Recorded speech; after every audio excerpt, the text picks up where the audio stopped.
Hello guys, majamaa, welcome to my YouTube channel. My name is Dan Pro. Kwa wale ambao wanijui naitwa Dan Pro manze. Na kama pia huja subscribe kwa hiyo channel, subscribe, like and share. Na leo hapa tunakuletea interesting stories. Na leo tuko na mgeni wetu hapa anafanya kazi ya morgue. Leo tunakuletea by the interesting story kuhusu morgue attendance. Kuna wase pale wanakuanga na story mingi kuhusu wase wanasema wataki kufanya kazi ya mochari ati kwa sababu kazi ya mochari ati yani wanaona kama si kazi manze. Na kuna wase huku nje wanapiga hiyo kazi na passion. Alafu kuna ule mse hata hizi vivi body ya mse amekufa. Yani anasema ati hiyo sijui ati dini imekataa kitu fulani imekataa. Na kuna mse hapa anaifanya hiyo ni daily to daily work. Ya ogopi ya anafanya kila kitu. Lakini sasa kuna wale hata kuona maiti, kuona kuguza mwili hawataki, wanasema hiyo mi kuguza maiti hiyo ni generational curse, sijui haifai, hiyo ni kidini. So leo tuko na mgeni wetu hapa, acha atajitambulisha. Labda ujitambulishe kwa mtazamaji mwenye anatutazama, unaitwa nani na unafanya kazi gani na mbona ulitaka kufanya hiyo kazi? Karibu sana. Kwa majina Wycliffe Kweiwa Hungu, mkaji wa Butere. Mimi kazi yenye nafanya ni ama mortician. Hiyo ni kazi ya kuhudumia wale ambao wameaga, kusaidiana na wale ambao wamefiwa, ili kuhifadhi mwili hadi wakati ambao wanatoa mwili. Na sasa labda tu Wiki nikuulize, Wiki anasema ni mortician by the way. Hii kazi wewe umefanya kwa muda gani? Nilianza hii kazi kuanzia 2010 hadi wa leo bado naifanya. Na kwanza kabla hata hiyo, hii ni kazi ulitaka ufanye ukiwa mkubwa ama ni kazi tu ilikuja hapo katikati? Hii kazi ilikuja tu katikati. Mwanzo mimi nilikuwa welder. Mchomeleaji. Nilikuwa welder nikajifunza. Lakini sasa na hiyo nikakuja ikanitoka kabisa kwa roho. Kazi ya kuchomelea chuma. Ukasema acha uingie kazi ya mortician. Hiyo niliingilia. Kuna wakati nilikuwa tu mpanzi wa maua kule Kakamega. So ile wakati nikipanda nikipalilia nilikuwa naingia kwenye chumba cha kuhifadhi. So hiyo wakati sasa ndio nikaanza kuzoea. Au unaogopa kuingia kwa? Hapana. Sikuwa naogopa. Na kwanza hilo ndio lilifanya daktari akaniuliza, huyo pathologist, naingiaje hapo ndani na watu wanaogopa? Nikasema na wewe pia ni binadamu. Lazima niangalie vile unafanya kazi. Akaniuliza kama naweza itaka hiyo kazi. Nikamwambia naweza. Hapo ndio akaanza kunifunza hizo process vile unafanya mwili. Na sasa sasa hiyo ni kitambo sasa. Sasa najua umeshazoea hiyo kazi unaifanya daily to daily. Hebu wewe tuambie process sasa ya kuchukua mwili imekuja. Hebu tuambie hiyo process sasa ni process gani hadi mwili itoke? Mwanzo mwili unapoletwa mochari huwa tunaipokea. Baada ya kupokea huwa tunaweka tag. Baada ya kuweka tag ndio sasa tuanze hiyo hali ya kutibu mwili. Baada ya kutibu tunaenda tunaweka kwa coolers, ili wenye mwili bado kama bado angali wanajipanga nyumbani. Hiyo ukisema hapo kwa tagging hiyo una number board au labeling. Jina, alafu tuko na admission number ya marehemu na tarehe ambayo amekuja. Sasa mnaweka jina yake, huyo mtu anaitwa fulani. Mnaandika kisa kitu ilifanya akakufa ama tu ni jina tu? Kuandika tu jina, tuko na ka sticker. Alafu tunamwekelea kwa mkono. So that yani wakati unamtafuta usije ukachanganyikiwa na ukaleta labda wamekuja kuview mwili, unaenda kuangalia hiyo tag uone ni kweli ni yeye. Alafu ndio ufanye nini, labda uende upeleke wa view. Na saa zingine kuna kuanga na hizi vitu watu wanasema ati tulichukua mwili si yetu, tumechukua tu mwili ingine. So hiyo nini wewe inasababisha hiyo? Sasa hiyo labda hiyo tagging ndio huwa inaleta shida. Mwanzo watu hufanana majina.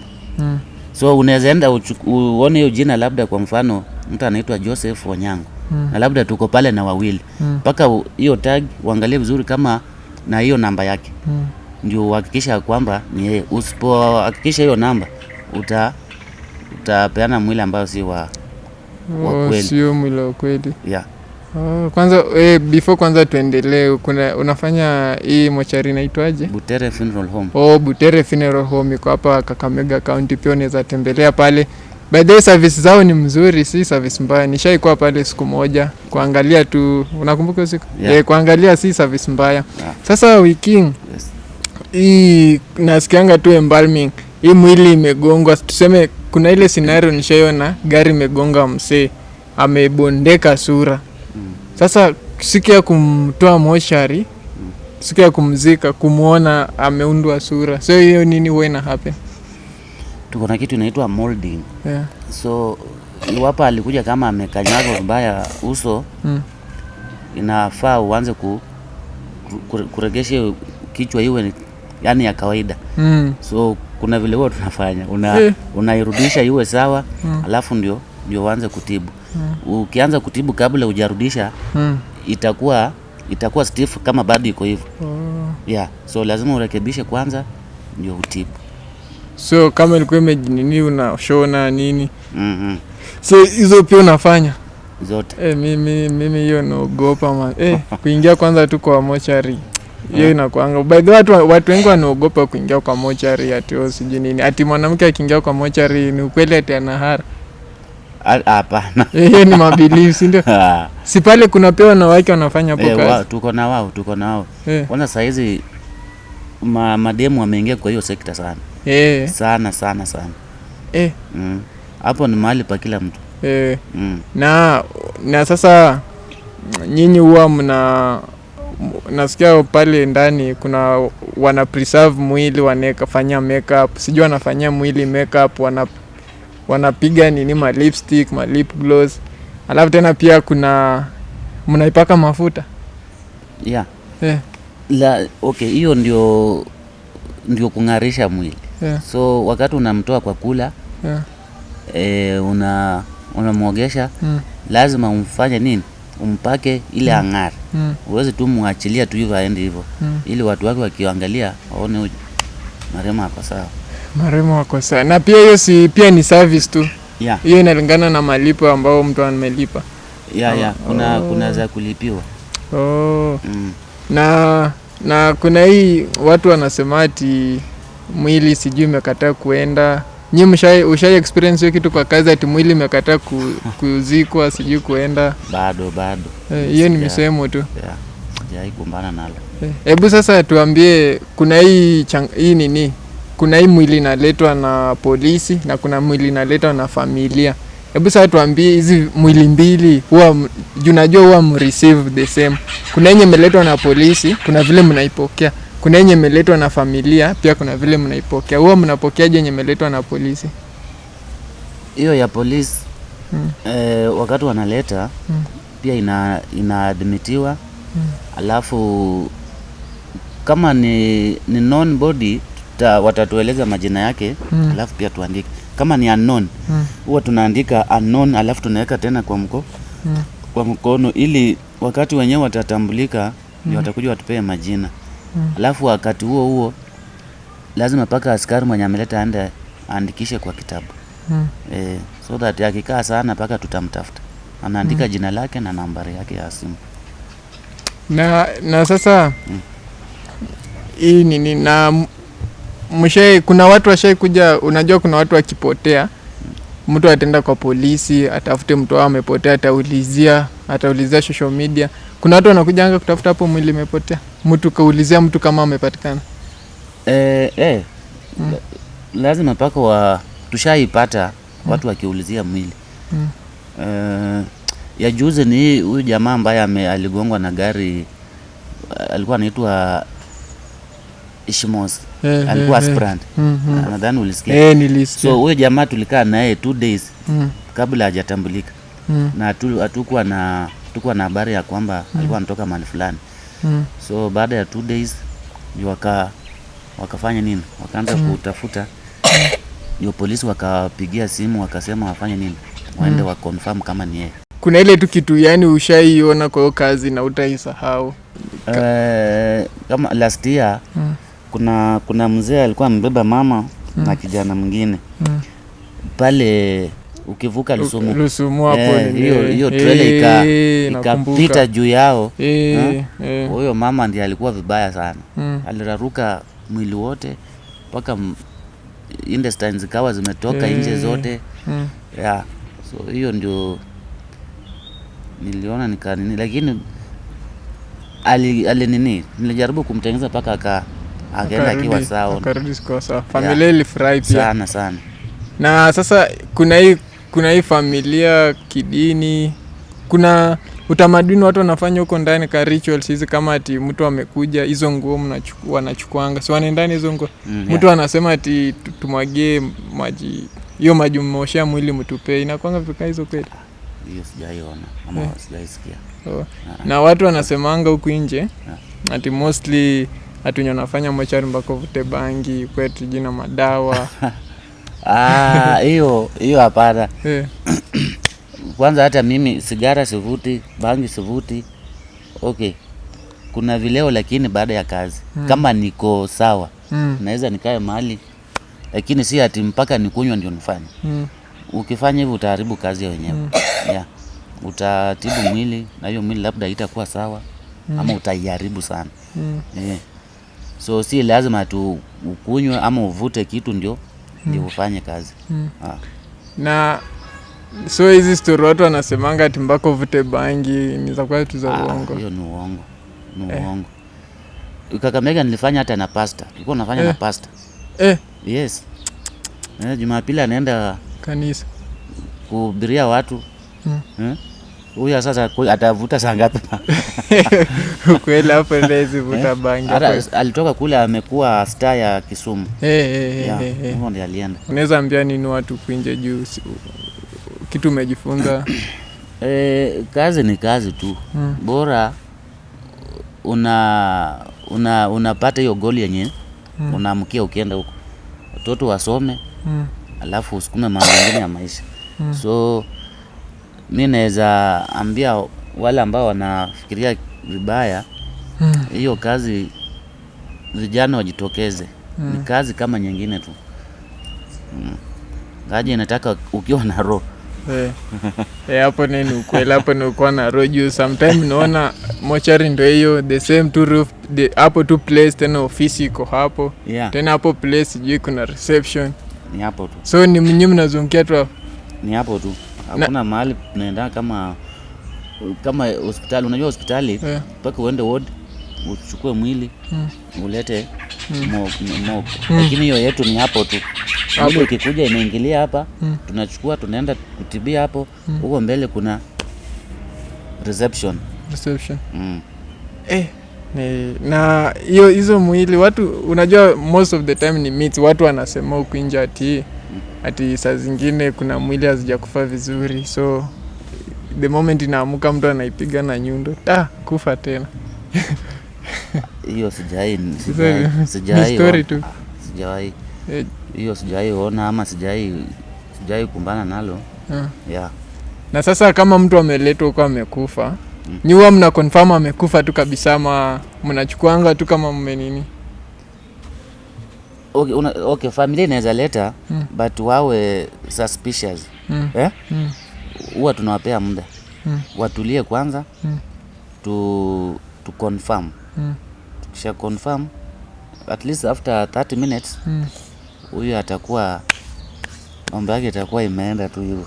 Hatujaiona ati mtu amekuja alafu amerudi hai. Hiyo kazi. Na pia nimeona siku hizo wanafunzi pia ni wengi kwa kazi. Ni wengi sana. Ni wengi. Nimekuambia wameingia wengi sana. Na hizo chemicals, juu kuna hiyo wakati nilikuwa pale, hizo chemicals zilikuwa zinani affect kwa macho nini. Formalin. Hiyo ni kali. Na ukifanya muda mrefu paka itakuathiri kidogo. Sasa kama mimi saa hizi macho saa zingine huwa naona kiniletea shida. So kuna wakati unaweza fanya hiyo kazi muda mrefu yani siku fulani unaweza pata mili mingi. So ule muda ambao utakaa pale mwingi ndio hiyo nini itakuwa chungu tena. So inategemea pia vile umekaa kwa hiyo room ukifanya kazi. So formally hiyo formally inakuanga kazi gani? Sasa ndio hiyo ya kutibu mwili. Yeah. Unadunga ama una nini? Una spray tu? No, tuko na aina mbalimbali ya kutibu. Yeah. Kuna mishipa. Sasa hizi unatumia mishipa. Si kama ya kitambo watu walikuwa wanadunga. Sasa wanakudunga kwa bones mwafupa. Saa hii nimekwambia tuko na mishipa. Hiyo mishipa tuko na mshipa ambao unaitwa carotid, alafu tuko na femoral. Carotid iko kwa shingo. Alafu femoral iko kwa paja. Yeah. So lazima utafute, ukipata ndio uweke hiyo dawa. Na hiyo dawa tuko na mahali, kwa mfano hapa tuko na tangi juu. So kuna hiyo force ikitoka kule inakimbia kwa mwili vile damu inakimbia. Ikiondoa uchafu na kila kitu. Alafu naacha mwili kama imekauka. So ni kama mfereji unafungulia kama imeingia kwa mwili. Yeah. Vile nimeanza mwili ikifika huwa tuna label. Baada ya kulabel kwanza tuna label kama familia wako. Kuhakikisha kwamba ni yeye, alafu tunaweka hiyo tagi. So wao wakishaenda sisi kazi yetu ni kuanza kuhudumia mwili. Yeah. Huwezi mkalisha tu. Akikuja wakati wanaenda tu na unaanza kutibu mwili. Yeah. So baada ya kutibu ndio utachukua upeleke kwa kula. Yeah. Sasa hapo hiyo kula ndo sasa inamkausha? Hapana. Si ni cold room. Yeah. Na sasa nini nafanyanga juu naona mochari zingine mostly hizi zetu za referral district zinatoa harufu mbaya. Lakini sasa kama hizi zenyu za private kama yenyu ya Sabati inaitwa Butere Funeral Home. Haitoi hiyo, nilikaa hapo hakuna harufu. Nini hiyo difference ni gani kwani? So viwango vya kazi.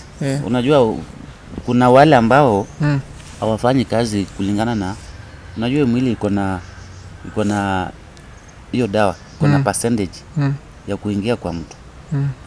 So usipoipea ile ya kutosha hiyo mwili itaharibika.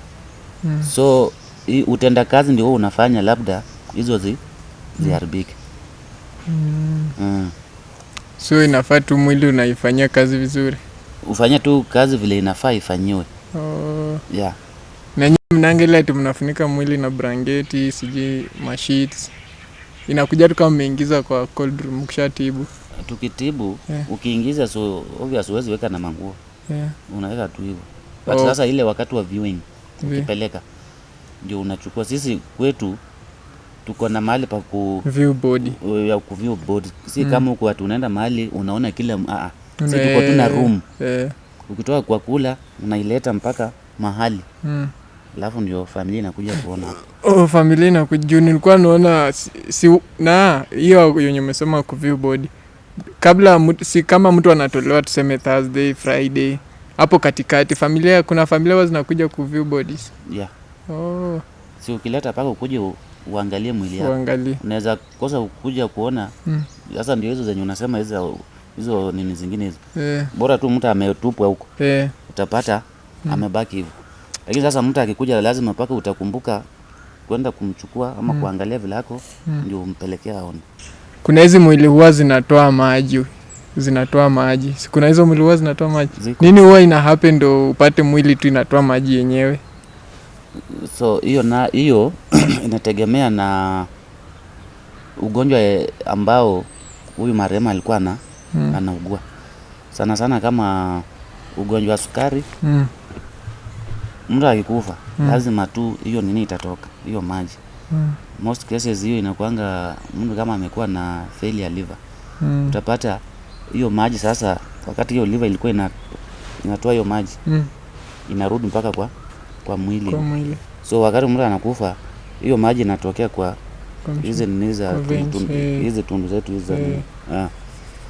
So inalingana vile mtu alikuwa yani wakati alikuwa anaugua ilikuwa ugonjwa gani. Oh. Sana sana hizi za sukari ndio zinatoa nini. Oh. Yeah. Na ushai shughuli Waislamu wapelekwangi mochari? Wanapelekwa mochari tu moja. Si wanapeleka. Sasa hiyo kama Waislamu nini huwa mnafanya, mnashughulikia nini? Kama hizi mnashughulikia kama hizi zingine? Sasa mtu akiletwa sasa amekuja kushughulikiwa. Though kitambo nilikuwa naona marehemu akiaga na ni Muislamu. Haswa sana Kakamega. Walikuwa wanangojea tu hapo kwa gate. Hawezi ruhusu aende mochari, but siku hizi wanaenda. Siku hizi wanaenda. Kitambo aonge ruhusu mwili ingie nini. Alafu watakangi mwili yao ikatwe. So wako na beliefs zao. Ni kama nyinyi huwa mnapea hopes au watu wenye wamekuja kuchukua mwili juu sometimes mochari, yes, watu hulia sana wakiviu mwili yao. Lazima tuwaongeleshe, tuwaweke kwa hiyo muda. Usimwache tu lazima paka muongeleshe, ajue kifo kiko. Pia sisi tutaenda. So huwa tunawaongelesha. Mtu anaweza kuja analia, lakini sasa baadaye unamrudisha kawaida, narudi chini. Na labda nikikuuliza tu swali lingine, wewe ushaishughulikia mwili unajua?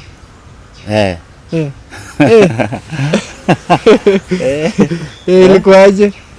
Experience ilikuwaje? Inabidi tu ushughulike juu sasa labda uko duty peke yako utafanyaje? Si unafanya tu kazi. Watu wengi wenye najua ambao nimeshughulikia sana. Wengi ni marafiki ni. Na wewe hujaogopa kufa nini? Juu sasa unafanya hapo. Juu sasa kila mtu anaogopa. Hakuna mtu anaweza taka kufa saa hii. Imekuja. Kuja ni imekuja. Alafu kuna watu wanadharau motisha juu. Kuna boda alikuwa tubebe siku moja. Mwenye nilikuwa na yeye akasema huyu boda anafanya kwa mochari tusipande. Naona sasa vitu kama hizo perspective yenye watu wameona huko nje, ambapo swali yangu inakuja hivi, familia sasa vile ulianza kufanya mochari, familia ilikuchukuliaje? Okay, wengine walishangaa lakini sasa hawangefanya chochote. But walikuja akaona ni kazi mzuri. Kwa sababu hata sasa kwa mfano vile unasema ati kuna mwenye alisema ati huyu anafanyanga mochari.